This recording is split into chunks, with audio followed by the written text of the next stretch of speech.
How much of Black male identity is choice, and how much is inherited survival programming? That probably involves agency, which is the capacity to act, but then autonomy, that choice.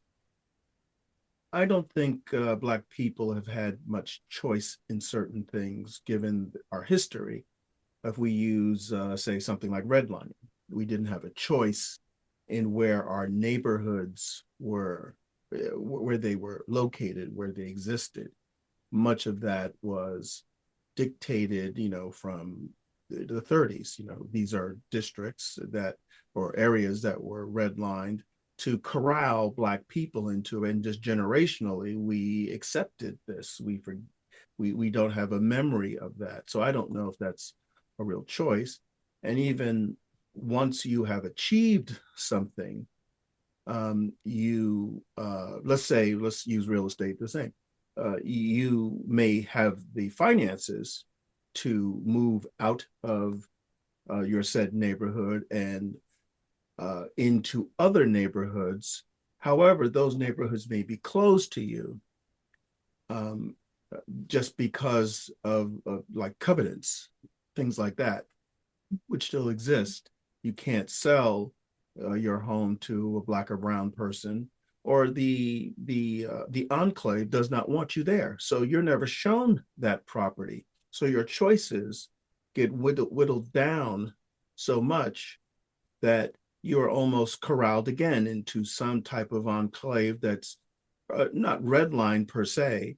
Uh, there's no definition of that. The Housing Act kind of cleared that up, where it's kind of it's kind of inferred, it's a wink and a nod that show Black people, even if they're affluent, show them only this area.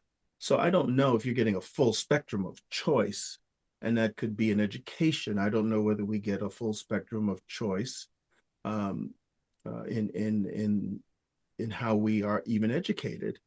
Those enclaves will have schools. Those schools won't have a choice of particular teachers, or what gets taught in those schools, the textbooks that we have. So where it's the illusion of choice. Um, so then let's take the second part about survival. So you you make do with what you have.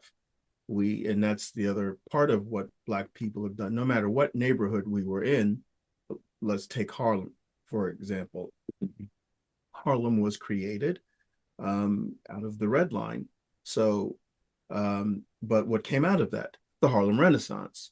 We had all this um, concentration of arts, thinkers, philosophers, doers, and that churned up a lot of things to move us forward.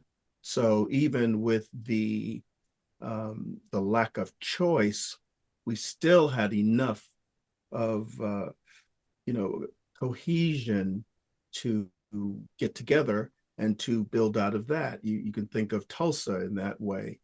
Um, Wherever there was progress, there were people corralled into this kind of central location, but then something else came out of it.